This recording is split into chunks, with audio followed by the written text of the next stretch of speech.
Muy buenas a todos y a todas, bienvenidos a Abierto por Desempleo. Yo soy Paula Jiménez, miembro de la Fundación Santa María La Real, que ha lanzado este podcast como iniciativa desde su plataforma para la salud mental y la empleabilidad juvenil. En este episodio, al que hemos llamado He hecho todo lo que se esperaba y ahora qué, os podréis imaginar de por dónde van los tiros. Vamos a ir hablando sobre las diferentes transiciones por las que pasamos a lo largo de nuestra juventud y cómo estas afectan a la salud mental de la población joven. Para ello contamos con Lucía Linero, bienvenida. Ella es participante de la Plataforma para la Salud Mental y la Empleabilidad Juvenil. Bienvenida. Gracias.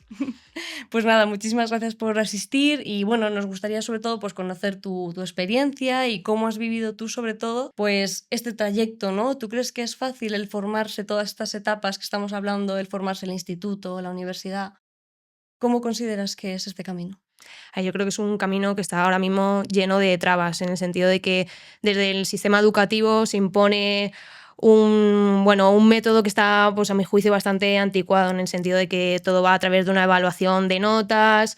Y lo que yo más detecto también es que en el entorno educativo no se favorece un espacio para la maduración y para los tiempos del alumnado, porque sí que noto que vivimos en una sociedad de la inmediatez, todo tiene que pasar rápido, todos los tiempos se tienen que adelantar, cada vez las edades de todo, de empezar cualquier actividad, o bueno, pues me refiero más concretamente al consumo de drogas, relaciones sexuales, bueno, pues todas estas primeras veces, ¿no? Parece que tienen que venir cuanto antes y aceleradas, ¿no? Y sí que siento que la juventud hoy en día tiene un papel fundamental, pero también un papel complicado, ¿no? Porque sí que se espera mucho de nosotras, hay muchas expectativas, también a nivel educativo pues se fomenta mucho la individualidad, se fomenta la competitividad y al final pues la juventud nos encontramos que también se nos cosifica mucho, sobre todo en este caso me refiero a las mujeres, toda esta impresión estética que recibimos también desde pequeñas y todo esto también, bueno, mientras recibimos bombardeo de que nosotras somos la generación de cristal,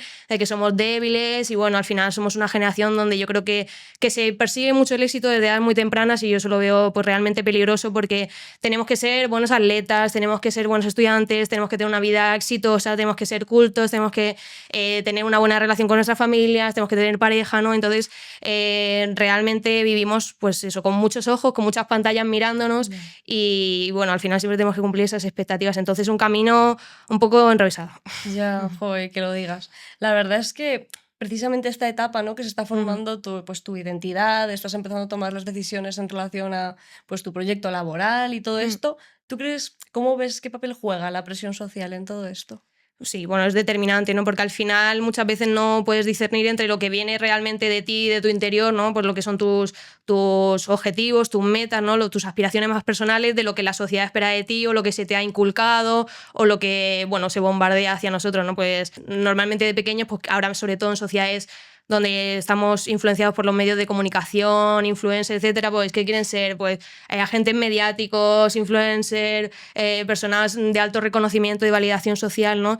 Y entonces al final yo creo que bueno, que esto nos merma mucho y sobre todo el hecho de que a día de hoy los espacios educativos y toda esta etapa académica se concierne solo desde el punto de vista académico. O sea, al final no quedan espacios pues eso, para nutrir nuestro autoconocimiento, buscar pues eso, cuáles son nuestras inquietudes, ¿no? En ese sentido, yo creo que está muy limitada y muy constreñida pues, la escuela educativa a día de hoy, ¿no? Y sobre todo lo que yo veo y detecto, ¿no? Digamos que hay ahora una necesidad, es que no tenemos esas herramientas de gestión emocional que pues tanto nos ayudarían pues, a combatir ese estrés, a combatir situaciones familiares que podamos tener en nuestro entorno. También me refiero pues eso, que no tenemos tampoco ningún tipo de educación afectivo-sexual y bueno, pues todo esto lleva pues a que haya embarazos no deseados, a situaciones complicadas, ¿no? Y bueno, yo creo que también en este sentido agentes socializadores, por ejemplo, tenemos el porno, ¿no? Entonces en este sentido yo creo que las escuelas deberían de hacer un papel, asumir esa responsabilidad, ¿no? y dar un paso hacia adelante para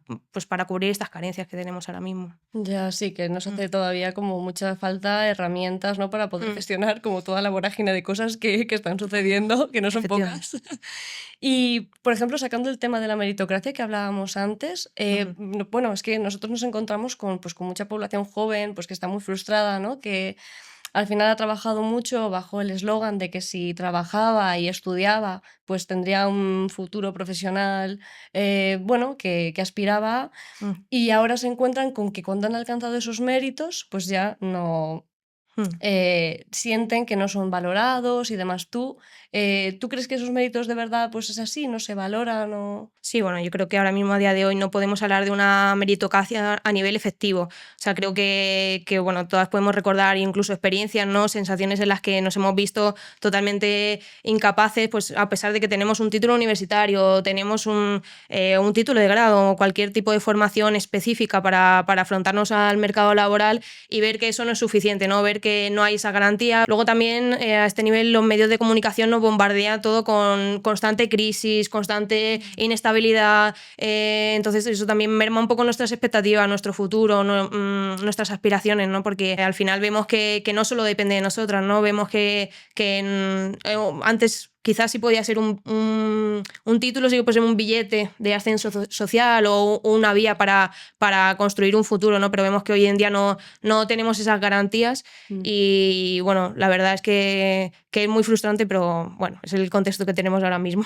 Y precisamente por todo este contexto, ¿cómo crees que afecta la salud mental? Bueno, esto dinamita totalmente nuestra salud mental en el sentido de que el hecho de ver que bueno, nuestra valoración en el mercado laboral no solo depende de nuestros méritos, sino que depende de otros factores contextuales que están totalmente fuera de nuestro alcance, ¿no?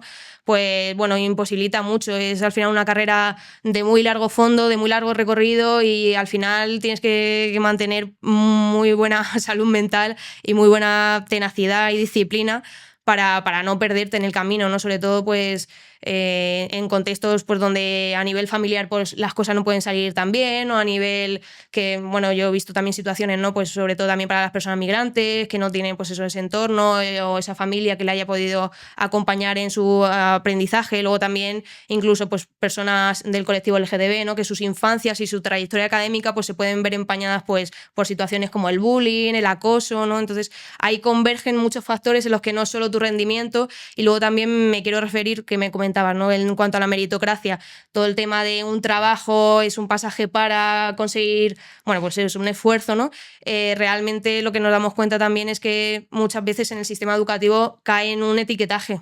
También a edades muy tempranas, incluso esas personas que en un primer momento no dan ese nivel académico, pues luego al final se ven totalmente lastradas pues, por una etiqueta que mantienen profesores, incluso también hay contextos que yo los he visto y me consta que se siguen replicando pues, prácticamente de humillación, de castigos ejemplares en el colegio, de una temática muy basada en el castigo que a día de hoy sigue imperando y al final eso también converge todo. Ya. Al final, bueno, que tienes una mirada súper interseccional, ¿no? Procuro. Sí, es muy necesaria en realidad. Y te voy a, por ejemplo, comentar que según unos datos dentro del observatorio que lanza el Observatorio de la Emancipación, a principios de 2023 se vio que un 16% de los jóvenes aún no habían logrado emanciparse.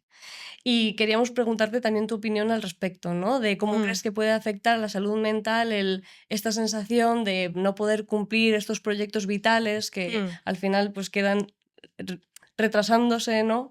Sí. Y cómo, pues, qué te ha servido a ti, ¿no? Sobre todo. Lo primero que me pregunto casi que cuando me lanzas esos datos, ¿no? Ya que entendemos a día de hoy como joven, ¿no? Pues también antes la juventud, la edad de, pues eso, de formar una familia era mucho más temprana, pero ahora a día de hoy también con toda la dilatación de la fase académica se ha retrasado todo. O sea que en cierto sentido podría parecer normal que también se retrasará la emancipación, pero no a los niveles que estamos y no en la calidad en la que estamos, porque cuando nos referimos de emancipación creo que es muy importante reseñar con quién, porque claro, normalmente una emancipación soñada pues no debería depender de otras personas, ¿no? Pero a día de hoy la emancipación conlleva en convivir con personas, con 5 personas aproximadamente, con un único baño, sin espacio para, pues incluso ahora, ¿no? Incluso en edades donde, pues ahora ya hoy en día en sociedades donde se teletrabaja, pues no tienen ni siquiera esos espacios, ni una buena conexión a internet, me refiero a un espacio de calidad, ya no solo en ese sentido de la emancipación. Es totalmente difícil, sobre todo cuando nos referimos a los salarios, y los salarios no permiten que haya ese ahorro, pues normal que muchos jóvenes perciban que un alquiler pues al final es un lastre más, es una imposibilidad de que el día de mañana puedan adquirir una vivienda y que sea dinero tirado. Entonces, al final final eso limita todas sus expectativas, limita pues al final tu capacidad para planificar una familia a largo plazo. O sea, yo por lo menos también me veo en esa dinámica, ¿no? De no poder planificar y no poder proyectarte a futuro. Me parece muy triste y al final pues nos condiciona muchísimo a la juventud. Claro, claro. Y precisamente también con todo lo que estás comentando de las redes, ¿no? Redes familiares y en general sociales que nos rodean.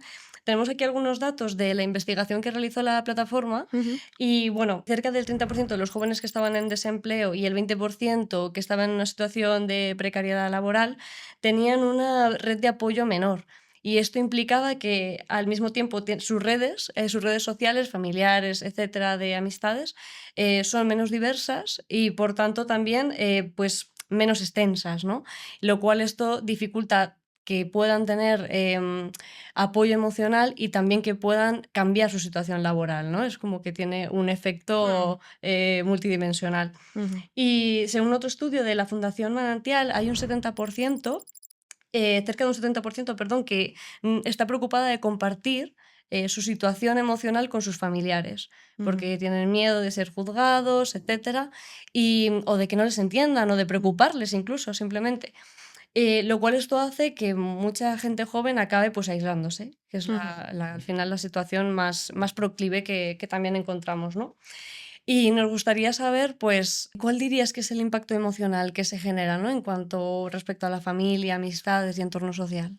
Sí, bueno, yo lo veo en mí misma y en mis entornos, ¿no? Al final para la familia es muy duro ver cómo han invertido todos sus recursos, sus expectativas, sus ilusiones bueno, al final en sus hijos, ¿no? Y en su entorno, pues al final el más querido, y ver que eso no surte el efecto, pues muchas veces al final es complicado, ¿no? Porque entras en ese debate de si estoy haciendo lo suficiente o si tendría que esforzarme más, y al final creo que es que tenemos que cambiar la perspectiva porque tenemos una perspectiva muy de ver que el fin último es el conseguir el trabajo, ¿no? Y realmente el proceso no se valora, no se tiene en cuenta, ¿no? Y creo que muchas veces parece que es un fin y no quedarnos también con el medio, que también es importante. Y creo que también rodearnos pues, de ese entorno, ¿no? Que nos ayude, pues muy favorable. Y bueno, creo que también muchas veces la situación de desempleo afecta a unos niveles en los que al final el individuo pues se ve afectado, en el sentido de que, claro, todos esos mensajes, toda esa sensación de no éxito, de fracaso realmente, pues te lo incorporas a ti mismo, ¿no? Y realmente es muy duro porque acabas incorporando ese etiquetaje a ti mismo, ¿no? Y entonces luego también tenemos toda esta sociedad plagada, ¿no? De síndromes del impostor, ¿no? Que al final no eres ni siquiera tú mismo capaz de ver esos méritos, ¿no? Y al final yo creo que somos una sociedad marcada pues por un nivel muy bajo de confianza y de autoestima, y bueno, al final el entorno juega un papel fundamental en esto. Claro, claro. Y con toda la situación que ya es de por sí, que se presenta como muy desafiante, ¿no?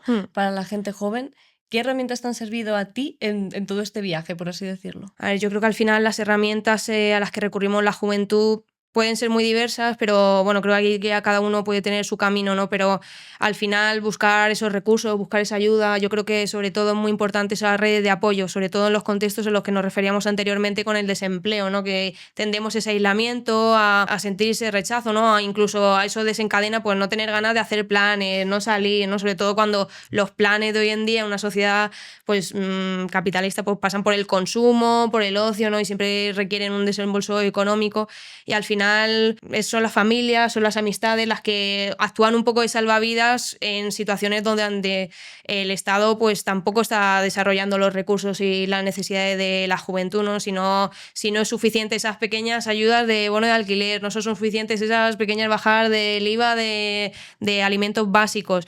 Donde no llega el Estado, pues tienen que llegar las redes de apoyo, ¿no? Eso yo creo que a nivel colectivo no reprimirse, no aislarse, y bueno, al final también tener un buen algoritmo de TikTok, que muchas veces es fundamental, ¿no? Porque es que si no puedes entrar en dinámicas y en ciclos que pueden ser muy demoledores, ¿no? Entonces yo creo que mantener siempre la cabeza ahí fría. Eso es súper interesante, ¿eh? De qué contenido estamos expuestos y esa metralladora, ¿no? De información que, como no tengamos buenas herramientas, como decías. Sí. Sí, Lucía, pues muchísimas gracias. La verdad es que te agradezco muchísimo la honestidad que has tenido con todas las respuestas, así que... Muy amable. Pues nada.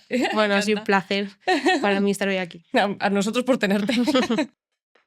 Bueno, pues así concluye el episodio de hoy.